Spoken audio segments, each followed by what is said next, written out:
বৰ কঠিন হৈ পৰিছে।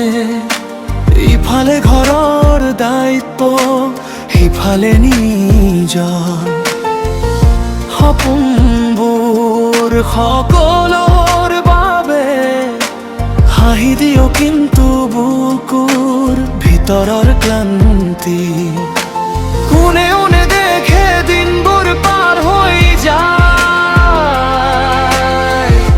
দায়িত্ব বুঝালো নিজৰ মনৰ কথা কবলৈ সময় নাথাকে। তথাপিও নিজকে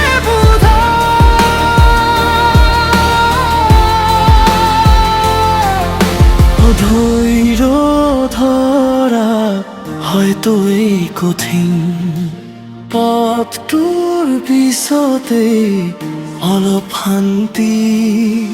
ধৈৰ্য ধৰা হয়তো এই কঠিন পথটোৰ পিছতে অলপ শান্তি।